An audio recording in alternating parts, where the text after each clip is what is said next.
right, and today we are going to be talking about challenging behaviors, the behavioral iceberg, what that is, what it means, and then getting really clear and detailed into how to look past behaviors and get to the real underlying problems that kids are often communicating to us with their behaviors.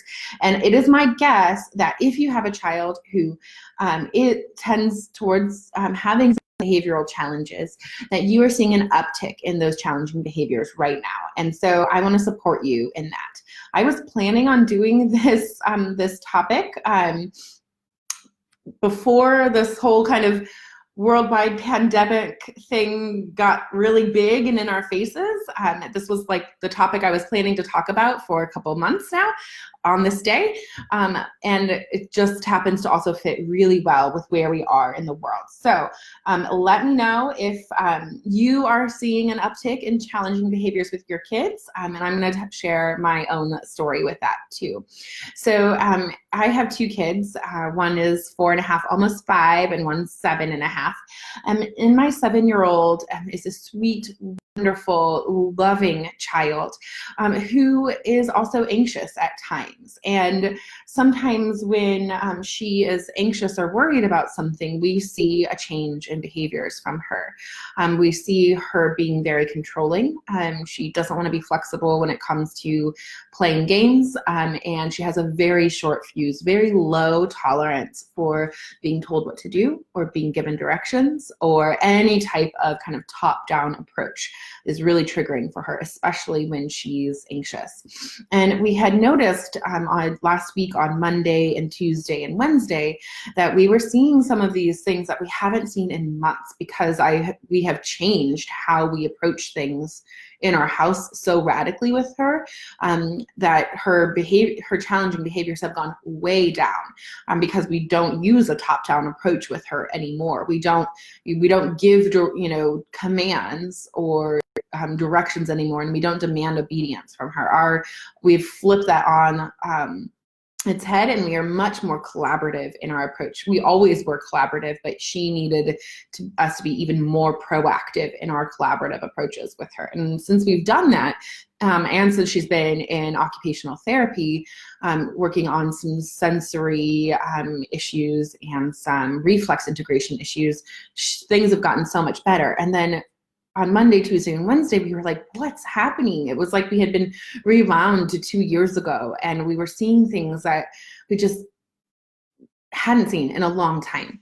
And so then on Friday, when everything kind of shut down really quickly and we had to communicate the changes that were coming to her, she was so relieved to hear that there actually was something going on. And that's when we found out, even though we'd been asking her and been talking about it with her in age-appropriate ways, she hadn't been forthcoming about what kids were talking about at school. And we found out that some of the kids at her school had been talking about it in ways that were making her really scared and really worried and really anxious. And she just hadn't been able to talk about it. And so it was coming out in her behaviors. And that's really what the behavioral iceberg is. And so if you think about behavior as an iceberg, and you think about what an iceberg looks like, we see kind of just the tip of it usually above the water. And then underneath the water, there's this much bigger mass that is kind of supporting all of the stuff that's above the water. And behaviors are what's above the water. Behaviors are the things that we can see. But what is really going on and what's causing those behaviors is down below the surface, often for kids. And that can be a lot of different things. But right now, if you're seeing an uptick in challenging behaviors, you can be pretty confident that it likely has to do with things like stress, anxiety, worries, or just big changes and transitions, which some kids don't handle well anyway. And so today I want to help you learn to look below the surface, look for kind of the bottom of the iceberg, look for those underlying things that are getting in their way of meeting expectations or doing well in certain circumstances. So when you see behaviors, things like hitting or back talk or resistance, just saying no and digging your heels in, I want you to really start looking at this differently. I want you to make a big mindset shift, particularly right now. And start asking, what is my child trying to tell me right now? Honestly, so we're talking, I'm just going to get more comfortable for just a second. We're talking about kids right now, but behavior, the behavioral iceberg theory works for adults too. So if you are, talking with your partner and they are more snippy with you than normal, see that as the iceberg. See that snippiness is just the tip of the iceberg and what's underlying it, that they're stressed, they're worried about the state of the world, or maybe they just lost their job and they're worried about where money is going to come from. So all of us need the compassion and the grace and the empathy that comes from looking under the surface, kind of under those underlying reasons for why a behavior is showing up, because behavior is communicating to us that for some reason, they're struggling right now. And that's what I want you to really see, especially right now when maybe you're trying to homeschool your kids and you've never done that before, or you're trying to get them to help you clean up and normally during the week they don't have to. Or maybe just simply they're feeling anxious and the world is kind of chaotic right now. And one of the ways that kids feel like they are in control is by controlling the things that they can. And so sometimes it can feel really empowering and stabilizing to say no to a person who is our safe spot and our source of security. They feel comfortable using us as the person that they are kind of pushing back against, so that they can feel safe and stable. And so looking at that, when you are seeing those behaviors coming out in your kids right now, really making sure you're being very clear in the lens that you're using to view them. That lens shift is everything. So when you see them back talking, when you see them hitting their sibling, when you see them doing whatever these challenging behaviors are, really look at them and see the whole child. Don't just see the behavior. What is that behavior telling you? Is it telling you that they are worried about something? Is it telling you that they are overstimulated and overwhelmed? Is your child an introvert and they've had more family time and connection than they've ever had before and they're struggling? Is your child an extrovert and they are feeling really limited by their social interactions right now and how much that has decreased? And then start working to solve those unsolved problems that are going on under the surface. So really, so those are the three things. There's three things that I wanted to communicate to you first. One is why it's so important to, why it's so important to look under the surface, to when we see that behavior, that tip of the iceberg, to look under the surface. And that's what we've just been talking about. And then the second one is really, I want to communicate to you how important it is to really be inquisitive and curious during this time when you are seeing those challenging behaviors. When oftentimes as parents, our first instinct is to ratchet down on control when we are met with defiance or resistance from our kids. It's our natural instinct to say something like, if we say, would you please take your, plate to the dishwasher? And they say, no, I'm not doing it. Many of us have the natural response of, yes, you are. You'll do it right now or you're going to lose whatever. That's how we were parented. That's the kind of the modern, mainstream script, right? But what I want you to do when you see that defiance is I want you to pause. I want you to take a breath and I want you to get curious. I want you to really think oh, that's not normal for my kid. Or even if that is normal for your kid, oh, what's going on here? That's not the response I was expecting. why did I get that response? What's going on for them? And then you can actually even get curious with your kid. Now, it might not be the best time in the moment to do that, especially if they are really kind of ramped up and they're very much saying no. That moment is the moment to extend them grace. It's the moment to extend them compassion. So you've gotten curious, you say to yourself, something must be going on for them. I'm going to extend them grace.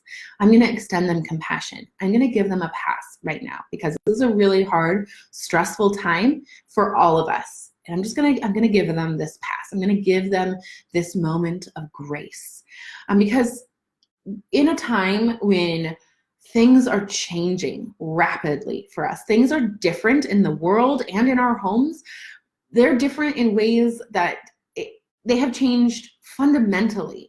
And it's so important to remember that in this time when so many things are changing so rapidly, that one thing is always a constant.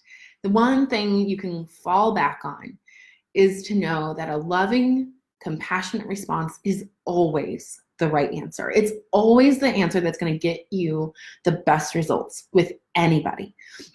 And that is something that is a universal truth and that will never change. No matter what happens with this pandemic, when schools are back on, that truth is still going to be there. It's still going to be there and it's still going to serve you. And so when you see that resistance, those challenging behaviors coming up, fall back on that truth, that a loving, compassionate, respectful response is always the right answer. And so then what do we do then? Because we can't, like, we can't always just, you might be thinking to yourself or wanting to ask me right now, and you can ask me in the comments too. But okay, so but I can't let them speak to me like that, or, I have to have some help from them. And one of the things is, first of all, can you really not let them speak to you like that?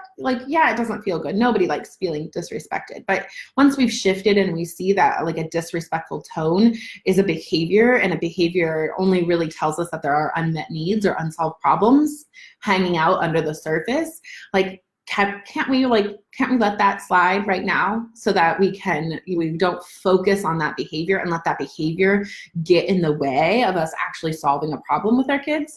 So question yourself when those scripts come across your brain and those thoughts, I can't let him get away with that, or he has to learn it's not okay to hit his sister, or she has to learn that she has to help out around the house. Question those thoughts. Is that true? Is that really true? Can we really know that that's true all the time? And then work to solve those problems collaboratively with our kids outside of the moment. So grace and compassion allow a situation to diffuse, right? And then we start looking for ways to meet those unmet needs. Now, for many kids, we can engage them in kid-focused self-care, kind of whatever your kid needs.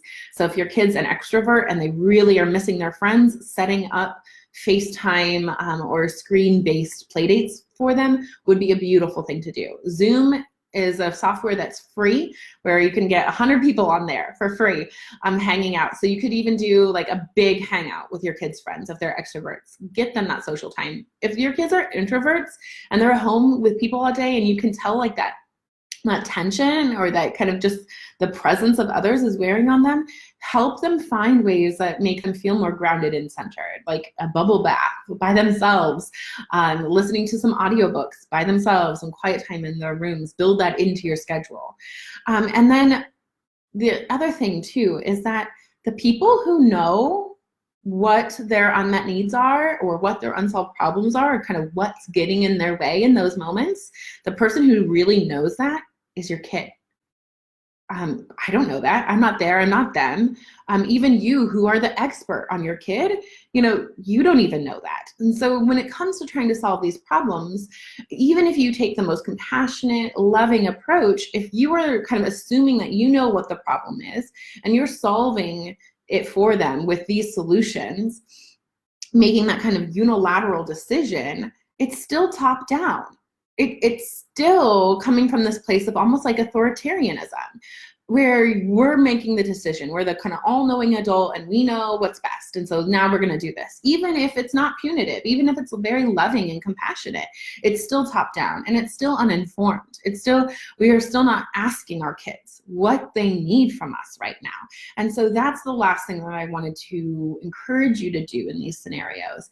And maybe afterwards, once things have soothed and are calmed down, is to say, what's going on? Get curious. I really, it seems like you're having a really hard time right now, and I want to help you because I love you and I want to make things easier for you. How can I help? What's getting in the way of getting started on your school learning right now? Get curious with them without any, blame, without any judgment, without any labels. Really take a look at your language that you're using with them and really use the soft startup techniques that maybe, that we learn about in conscious communication, where we are focusing in on ourselves and our feelings and communicating that in a way that doesn't raise defensiveness to our kid, so that we can actually get our kids to open up and want to work with us and collaborate with us to solve these problems. That's where the magic is. And so if you want to learn more about how to solve problems proactively and collaboratively with your kids, I highly recommend going to this website. I'm going to type it in. Sorry, I can't type and talk at the same time. So this is a nonprofit website with beautiful resources for parents, and a wonderful, if you go in there and you click on parents and then click on walking tour, there's lots of videos and audio recordings that teach you this active process of collaboratively and proactively solving problems with your kids, partnering with your kids. And so that website is a great resource for you. The person who runs it is Dr. Ross Green, and he does a beautiful job in teaching this model.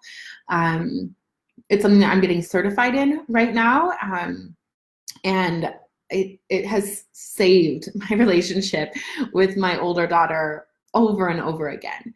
And a big piece of it is looking at our expectations and adjusting them and mindfully and intentionally setting aside the ones that are causing the most problems temporarily so that a kid can get settled and come back to balance. And so that's kind of the last thing that I want to mention to you right now is when you are thinking about, like, if there's an uptick in difficult behaviors during a stressful time for your kid, that is the time to start reducing expectations that you're placing on them. If they're suddenly having trouble meeting expectations that they've been meeting all along, you can rest assured that if they had the ability right now in this moment to meet those expectations, they would be. And if they are not meeting them in this moment, it's because they can't right now. And almost all of us are finding it hard right now to meet our normal expectations or to meet the new expectations that are being placed upon us, because we are all in unprecedented circumstances right now. And so for all of us, for everybody, extending that compassion and that grace and that knowledge that people do well when they can. Kids do well when they can, parents do well when they can, grandparents do well when they can, teachers do well when they can. We are all doing the best that we can right now. And so when you're met with defiance, with resistance, with hitting and kicking and really challenging behaviors right now, I want you to say in your head, they are doing the best that they can. If they could be doing better right now in this moment, I promise you they would be. Because challenging kids don't want to be challenging. They want to be easy. They want to be connected to you. They want to feel unconditionally loved. And we can't let their behaviors get in the way of them knowing that truth, that they are loved without condition. And so really work hard to separate behaviors and how you feel about your kid, or anybody else in your life, because this is a universal truth. People do well when they can. And if they're not doing well, then there's something getting in the way of them meeting expectations. And we all look bad when we're not able to meet the expectations that are being placed upon us. I know I do. And so extend that grace to your kids, and by all means, extend it to yourself right now. If you are already, a homeschooling parent and this is not changing things much for you, great. But if this is a big shift for you and you're being expected to do things and work in an environment that you were never expecting to work in and that you didn't choose, it's okay to take some time and adjust the expectations that you're placing on yourself too. And adjust the expectations that you're placing on your kids. We do not right now have to have all of the normal expectations for our kids. They will not backslide. Nothing, they will not learn that, that they can just get away with whatever. None of those fears are going to come true right now. And we don't want to parent from fear either, right? We don't want, we're not in this to parent from a place of fear. We are about parenting from a place of relationship and connection. And so don't let these new expectations get in the way of your connection and your relationship with your kid. In fact, let this be an opportunity to connect and deepen your relationship with your kid. There's so many chances right now that you've never had before to do that. And so I hope you seize them. I hope that you start really looking beyond behaviors. There's a book too that I wanted. So the book Beyond Behaviors by Mona Delahook is a really great one to, if you're interested in it, if this is ringing your bell, go ahead and get in on this one. Sorry, but I can't talk and type at the same time. Mona Delahook. Check out that book if this is really lighting you up, because it's really a big lens shift that I think will really change things. And while you're letting it change your vision of your kids, extend it to yourself, extend it to your partner, to the people who are kind of crammed into your home right now, and start just being super generous with grace and compassion. When we are generous with compassion for ourselves and others, that's where connection can really flourish. So be super generous with compassion and grace for yourself and for others, and just know that that, like Dr. Green always says, kids do well when they can, and grown-ups do well when they can. Okay, so that applies to you as well. Okay. Let me know if you have any questions. Thanks for being with me. I know I was early this week. We're just going to have to be super flexible on time when it comes to these things. And so things will be happening a little bit earlier. I also wanted to tell you all before you leave that I have two things coming up. So tonight I'm having kind of a wine and chat and kind of social support connection thing happening with my good friend Anna Seawald of the Authentic Parenting podcast. I'd love to have you join. If you get my emails, the link went out in there, and I'll be making a post about it a little bit later today too. So I hope to see you tonight in Zoom, where we're just kind of talking about kind of getting through this thing together. And then my other good friend, Jen Lumenlawn of the Your Parenting Mojo podcast, who I've been a guest on there a couple times. I've partnered with her in her Finding Your Parenting Mojo membership. And now she's put together this wonderful workshop for parents who are kind of finding themselves at home with their kids and are looking for tools for things like de-stressing, figuring out how to keep their kids busy while they get their work done, how we're going to be talking about how play can really be helpful right now for your kids in their own processing. How to handle sibling quarrels. So I'd love to invite you to join that. So I'm going to be next week, instead of my normal lunch break with Laura, I'm going to join Jen in her workshop training group to talk about nonviolent communication skills, or conscious communication skills that you can be putting in place with the adults in your lives and even with your kids. So next week is a relationship part of our kind of schedule. So that's going to be happening in this workshop, you can go to yourparentingmojo.com/coronavirus, and I am trying to type this in.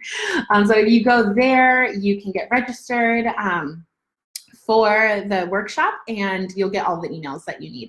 So I'm going to be going live in there 2 times on Wednesday, back to back, one talking about relationships and communication and how to communicate consciously, especially if you're finding yourself at home with your partner spending more hours of time together. And then the other one is going to be talking about play and how we can intentionally use play to help our kids cope during this stressful time. Okay, so join that workshop. Oh, then on Thursdays, we're going to be talking about sibling squabbles and how to actively coach our kids through them, how to teach them to be problem solvers so that we can get out of the middle and have them handling those disagreements on their own. And I think we're planning a pretty funny role play in that process too. So I think you're going to get to see me being like pretending to be a fighting 5-year-old with a sibling who won't do what I want them to do. So we're working on that right now, but that's gonna be next week, Thursday. So I hope you'll join us in that workshop. So, okay, that's it for me today. Let me know how I can support you. When I feel like things are happening in my world and I feel powerless, my instinct is to help others. And so I want to serve you in this time. I want you to know that you are not alone in this time. If you want to stop talking about coronavirus and what's going on, we can do that too. So you just tell me, you reach out, you send me an email, you send me a message, tell me what I can do, because I am here for you. Okay? All right. Take good care of yourselves and your families and each other. And don't let yourself become isolated. We're physically distancing ourselves, not socially, right? So use all the things you need to not feel so alone in this. Because loneliness is a perception, and you can change that perception by reaching out and being with each other. So I'm holding space for you. I'm holding you all in the light of peace and calmness and ease, and just take really good care of yourselves right now, because you need it more than ever. All right, bye.